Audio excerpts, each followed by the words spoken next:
Christian Taylor booted the Blacks onto the board to kick off what is traditionally a tough game, while the Wanderers were more flamboyant in posting their first points. Scrum half Aaron Thompson sparked things deep inside his own half as the two Blues showed why they can be so hard to contain. The ball eventually found its way to winger Greg Endren, who applied the finishing touches for a 7-3 lead. But the high-risk style can be costly, and Taylor made them pay. It might not have been pretty, but a 1-point half-time lead always looks okay. That was extended to 6 after the break, with a try Andren won't want to see again. Julian Morton's boot drew his side level, before the Blacks gifted the home side with a try to take back the lead, centre Matt Brown grabbing the 5-pointer. Fullback Nathan Croft landed the sealer not long before full time as the Wanderers took the points and retained the Hawthorn Cup.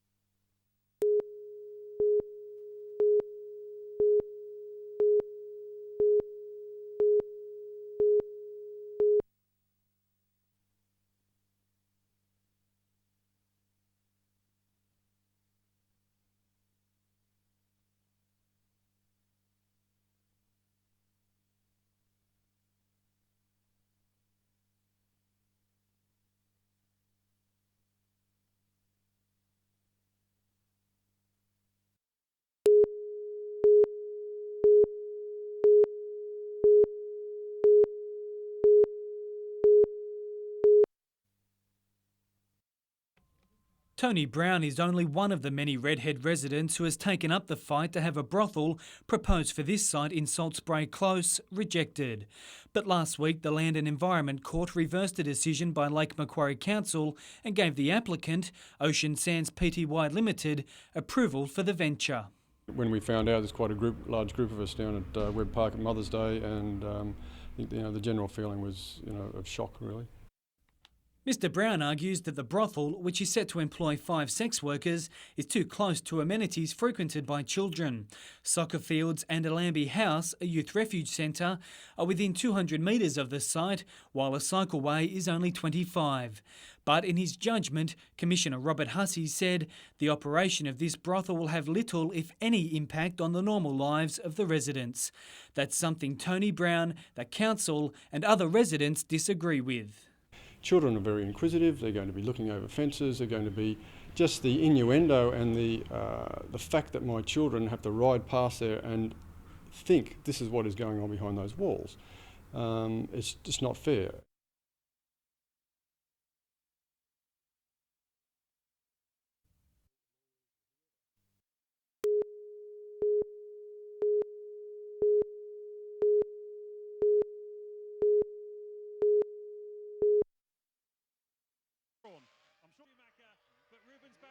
Comes through. He's not going to let Michael through, is he? No, they're going to... Yes, he is! No. I do not believe it! I do not, Adam and Eve, what is going on? Michael Schumann's the Austrian Grand Prix. He doesn't deserve to win it. That is outrageous. Oh, I'm gobsmacked, absolutely gobsmacked. That is not possible, and I can't believe it's even allowed.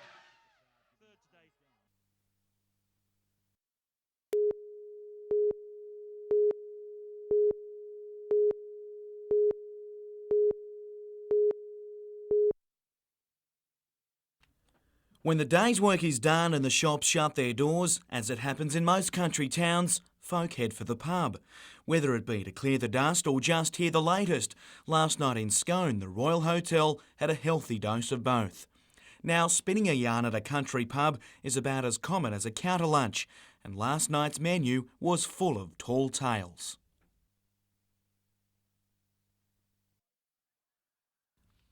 One of the people behind Yarns Night is Greg Scott, a part-time poet and full-time farmer. He recently won a national award for his verse, and he's now encouraging everyone to have a go. Unless we do it, unless we have nights like this, it'll die out. And you can see by the crowd there, they love it, they really do. And have a go they did. From youngsters to some more worldly scribes. As the amber flows, so do the stories, and once you tap Murray Hutton for a yarn, you don't want it to stop. Well, the plane she dropped 1,000 feet, rose up 500 more. When his head near hit the sill and he gave a mighty roar. I rode all through the territory and never come unstuck. So give me all you got, big bird, and buck, you bastard, buck. One of Australia's best-known modern-day poets, Murray is about keeping the craft alive. But if we can encourage people to get back and pick those books up off the shelf, the C.J. Dennis, the Will Ogilvie, I mean, there's a rich part of Australia's history out there in books that doesn't get taught. Cole Newsom learned his lessons from the land. With his self-taught verse, he stole the show last night. He's well into his 80s. He's standing there reading a poem without glasses, and I tell you what, if poetry can do that for you, I'm going to keep at it. Jim Callanan, NBN News.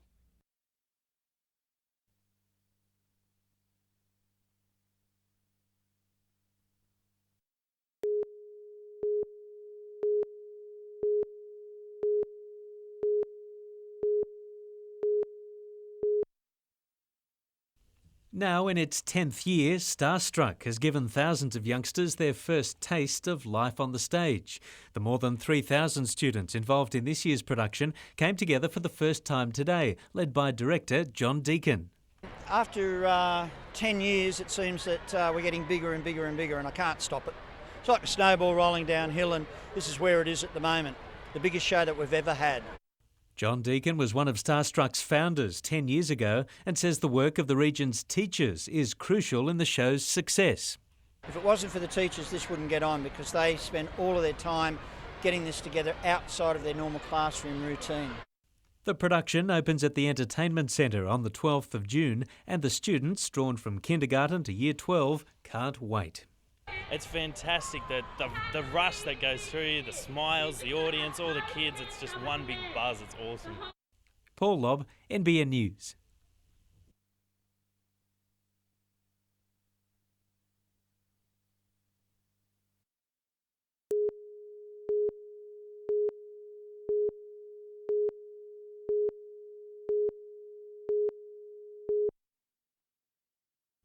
Gathering at the Sydney Intercontinental Hotel, the who's who of Australian soccer lined up for the annual NSL Awards.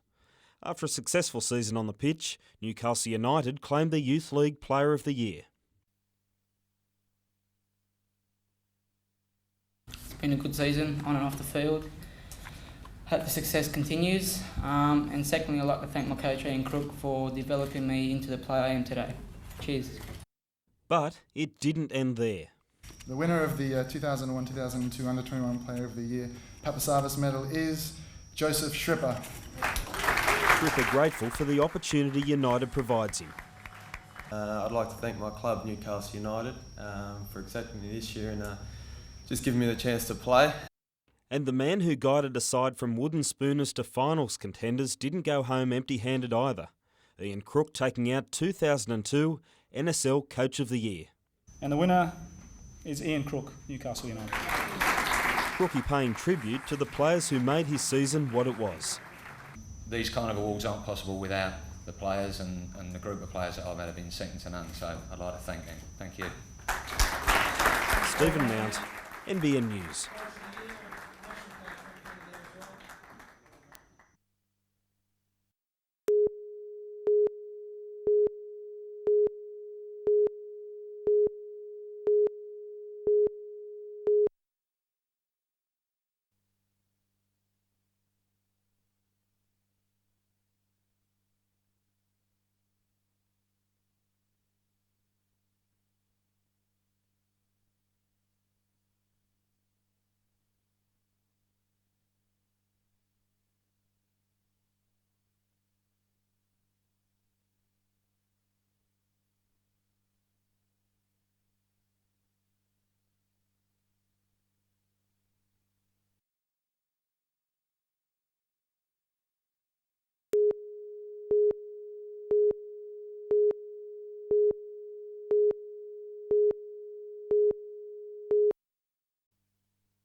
Job creation has been Bob Carr's personal mission for the Hunter. However, during today's opening of the Commonwealth Bank's Wharf Road call centre, the Premier conceded not all have benefited from his government's efforts. But we've got to continue to work hard on all fronts if we're to force down unemployment, especially where it involves mature age male workers who used to work in industries like BHP. Commonwealth Bank has helped the region double call centre jobs to 2,000 in just 2 years, and there's more to come. Yes, there are more call centres to come. There are several that we're negotiating with at the moment. While it was a typical Bob Carr good news day, the Premier does have trouble on his hands. He can expect a protest by hunter unionists outside Labor's state conference next month over the privatisation of Pacific Power International and Power Coal. The Premier welcomed a debate on Pacific Power International. And if there's any argument at the ALP conference, I'll just relay the facts that you've got these people employed and they have no work, and I can't ask the taxpayers to carry the cost of that. Gary Blair, NBN News.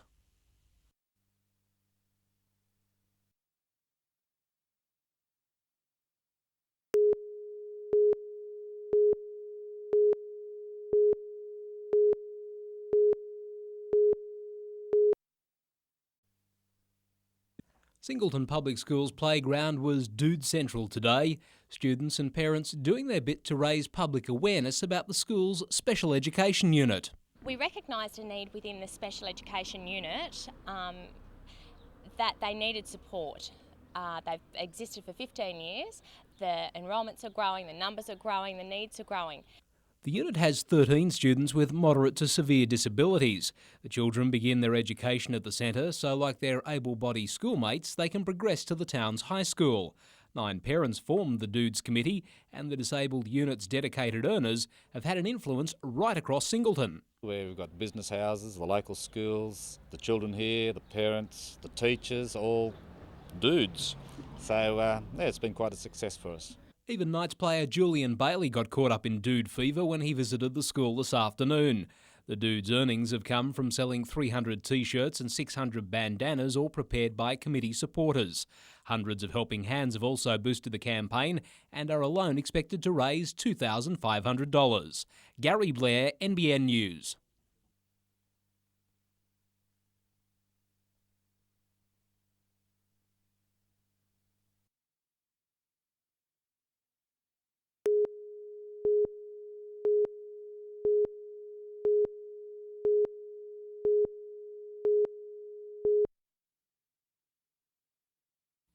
With the National Soccer League under increasing pressure, it's no surprise yesterday's General Managers meeting in Sydney resulted in a few alterations. Next season, the competition will be extended from 24 rounds to 36, providing an extra 6 home games for clubs to benefit from. There'll also be a lid on player budgets for 12 months, and teams have asked Soccer Australia to reduce administration fees. It's crucial that the competition is reformed in terms of TV support and corporate dollar support. When we're up against, of course, the likes of Rugby League, Super 12s and the AFL. And it was time to give something back for Newcastle United today, with players gathering at the store to meet some of the fans who helped make the recent season Newcastle's most successful ever.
There are a few signs of stage fright as these budding actors tread the boards at Muswellbrook Public School this week.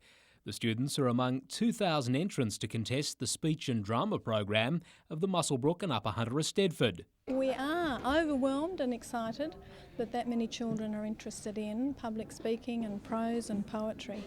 The duologue in costume section saw Year 5 and 6 students give their interpretation of scenes from classics like The Wizard of Oz. I think great credit to the teachers in the area that are sponsoring and supporting their children, training and teaching them to further their self-confidence and presentation. Students from Newcastle to the New England will bring the Eisteddfod to a close next week with the choir and band section. Gary Blair, NBN News.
The busy weekend for firefighters continued last night. A car destroyed and this garage extensively damaged in Merriweather Street, Merriweather. 6 weekend house fires prompting fire authorities to warn householders about the dangers of being complacent with winter heating. That's exactly the philosophy. People think it'll never happen to me, but it does happen, and unfortunately people can lose their lives. There was tragedy. 28-year-old Michelle Black of Adamstown died trying to escape her sister's Ivy Street Dudley home early yesterday, while 86-year-old Des Liggins was luckily rescued from the flames engulfing his Algona Street Charlestown house.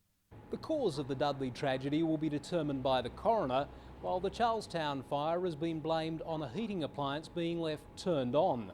The fire brigades today advising householders to be cautious of leaving heaters on overnight. Before they go to bed, make sure that the open fire is out, the combustion heater is either turned down, it's not roaring, the door's shut. Gas and electrical heaters are away from any furniture or curtains. Other safety tips include having all heating equipment professionally checked before use and ensuring smoke detectors also work. Gary Blair, NBN News.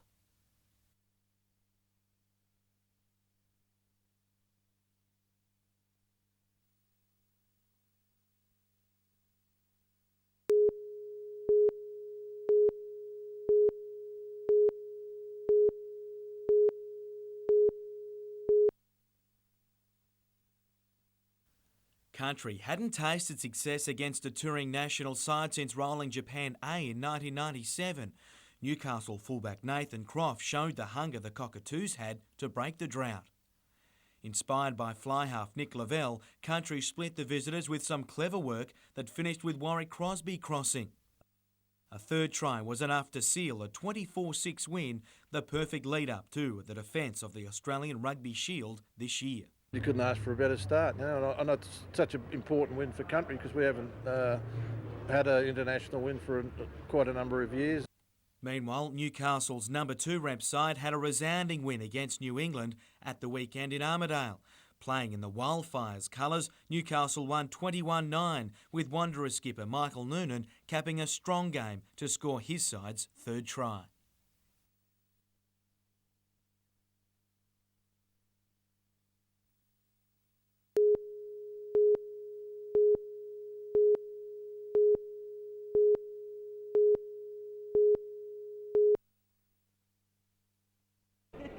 If anything's going to work, you need to all come together as one. And that's just what happened today at the University of Newcastle's new School of Aboriginal Studies. Awabakal Elder Rex Morgan invited staff, students and members of the public to join the Reconciliation Week walk. Winding through the university campus, around 300 people united to make a peaceful statement for an often sensitive subject.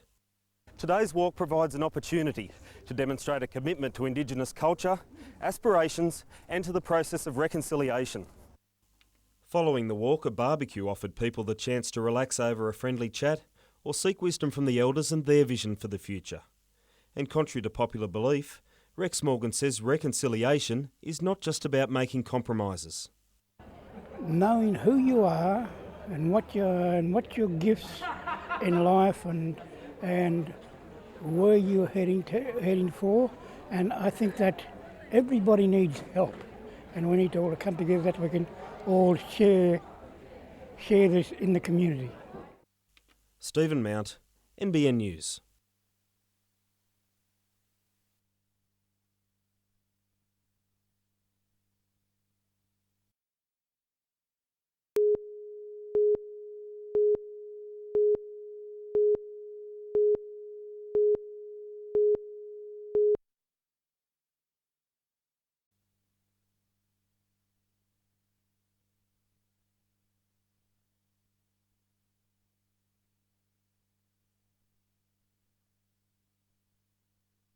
It's really good working with everyone, and it's a great experience for us to be in the industry, ready for us when we go out and actually work with other people in restaurants and stuff like that.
Printed by the renowned Merlot workshop in Paris, the lithographic posters were displayed in the streets to promote the artist's newest exhibition. 55 posters on display at the Newcastle Regional Gallery come from a collection of 600 on loan from the National Gallery in Canberra. The Newcastle Regional Museum also has a new display titled Australia's Lost Kingdom. The travelling exhibition features flora and fauna that inhabited the continent from 110 million years ago to the present day. And in a first for the museum, patrons like these students from Valentine Primary can learn all about the megalania via a telephone-like object called an acoustoguide.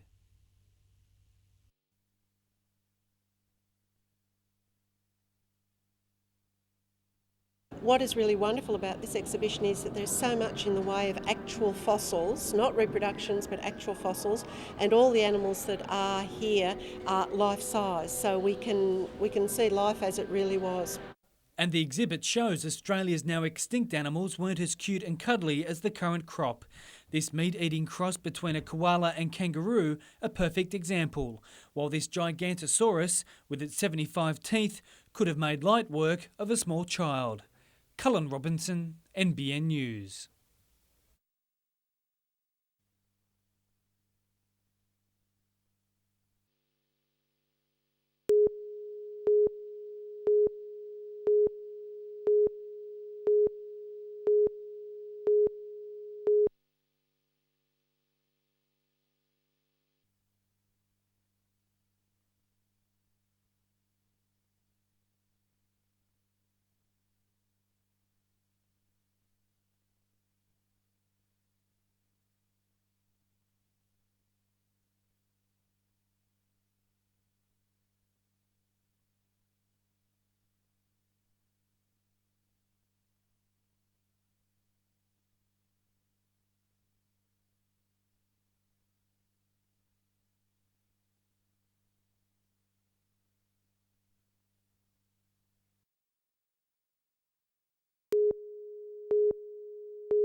The Hunters construction sector currently has its own head of steam. However, the Building and Construction Royal Commission has brought the local industrial relations environment to boiling point. Robert Fuller from Newcastle Master Builders telling the Commission the construction union intimidated some local companies. Certainly a number of our members have felt that, and a number of our members have been under duress. There's no question about that. It's alleged companies were forced to accept union workplace agreements, forced to pay additional site allowances and had workplace safety used to apply pressure. The union's Bob Cochran says they've just been doing their job. And that's forcing their members to comply with the law in respect to wages, workers' compensation, safety. The union has returned fire demanding the Royal Commissioner inspect safety on local building sites. And would like him to see some of these sites, and I think it might open his eyes a little bit. Commissioner Cole would be welcome to come to Newcastle by the Master Builders Association. We'd certainly facilitate that. While both sides have their opinions, there are hopes the debate won't result in industrial unrest. The Master Builders calling on the construction union to stay focused on the local industry's current workload. Don't take it for granted. It's not going to last forever. We've probably got 18 months worth or 2 years at maximum of good building work. That means good jobs.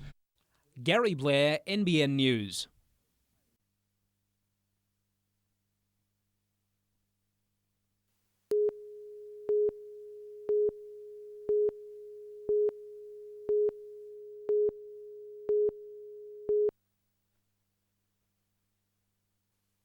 After 2 weeks in the warm waters of Durban in South Africa, Travis Lynch was back in a steamer at Merewether today. He finished strongly in the International Surfing Association World Games that attracted 500 entrants, including some of the best juniors on the planet. Yeah, I got a 4th place, which was a little bit disappointing in the final. I didn't really surf how I'd like to, and I only got 3 waves and a best of 4, but yeah, I was still pleased with the result.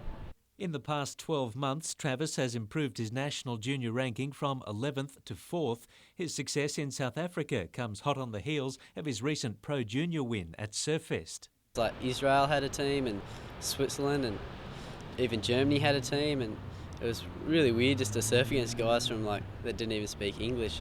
He's now working towards the Billabong Junior at Bells Beach in October. Paul Lobb, NBN News.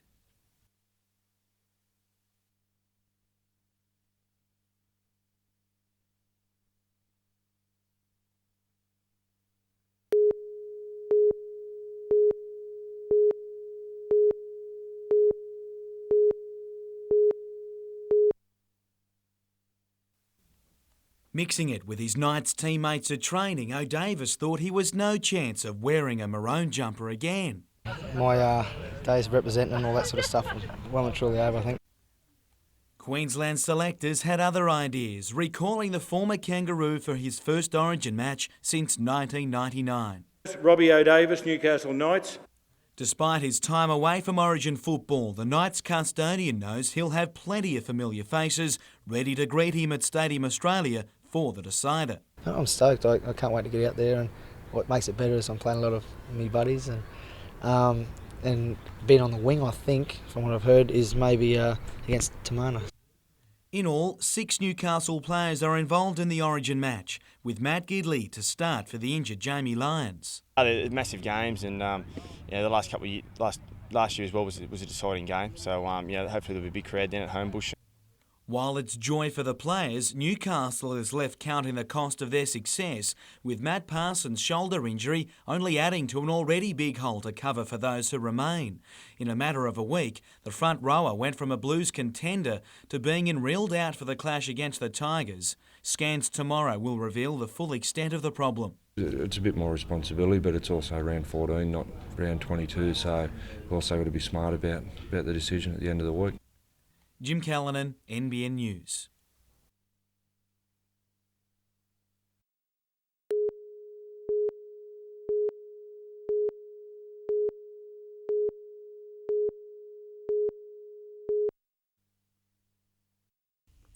Winter is traditionally the busiest time in hospitals, but this year the region's hospitals are facing a new crisis, an increase in elderly patients unable to be placed in aged care facilities. Hunter Health is calling for the Commonwealth Government to step in, and quickly. Some of the options would be around converting some of the licences to community packages, which could actually be implemented fairly swiftly. So we think we could find some solutions in the next few months which would actually help ease the pressure on the system that currently exists. Around 200 elderly people are currently waiting for places in aged care facilities in the Hunter. Some 30 of these are taking up much needed beds in Newcastle hospitals. Even the ambulance service is being affected.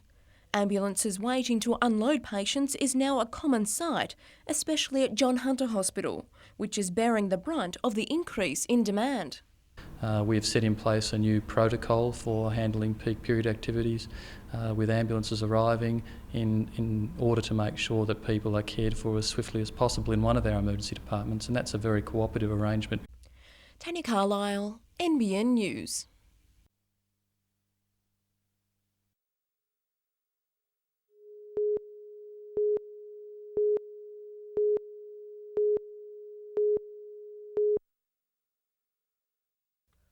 "43-year-old Wayne Lavender entered his plea of not guilty on the opening day of what's expected to be a 5-day trial before Judge Ralph Coulahan. Lavender is charged with the manslaughter of Michael Milne and dangerous driving causing death. The 13-year-old victim was among a group of 4 Windale youths who went to the Rainbow Sands mining site off Callaroo Road, Redhead on October 2 last year. Milne died of internal injuries after he was allegedly hit by a front-end loader driven into bushland on the site. The first witness to give evidence in the trial today was Lavender's work colleague Alan Davis. Mr Davis told the court of seeing 4 boys running toward bushland on the day of the incident and Lavender driving a front-end loader into the area. Lavender later called Davis to a spot in the bush where he found a young boy upset and discovered the body of Michael Milne. The trial continues tomorrow with the 5-woman, 7-man jury to make an inspection of the Rainbow Sands site. Gary Blair, NBN News.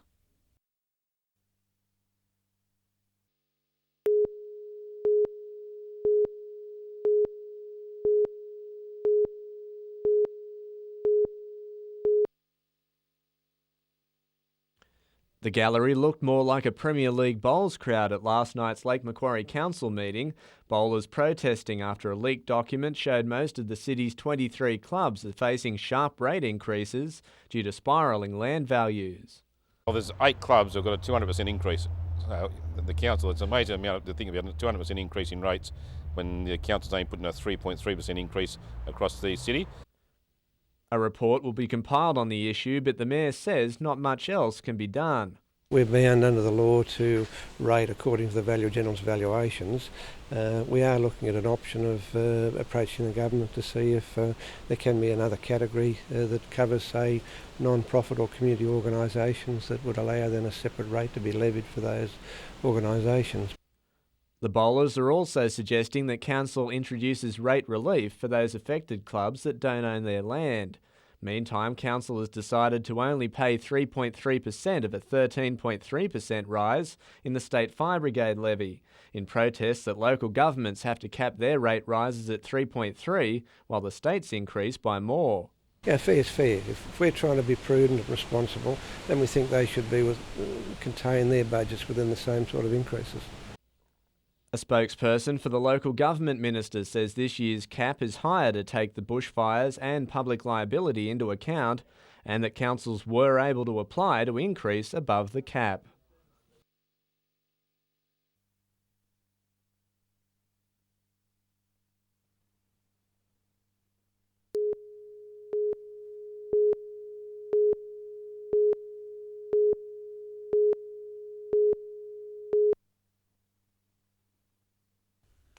Able to cater for at least 3 different sports, Newcastle Basketball Stadium will soon be able to accommodate up to 126 people overnight in its proposed sports lodge. The $187,000 project to refit disused squash courts was given the green light after the Commonwealth Regional Assistance Program kicked in with the bulk of the required finances. It's this sort of Commonwealth funding that facilitates this sort of project that doesn't compete with anybody but supplies a real gap that's there in young people's sport. When work begins, it should take just 6 weeks to finish the project. That will go a long way to securing the venue a range of basketball championships and elite training camps. It's not only basketball.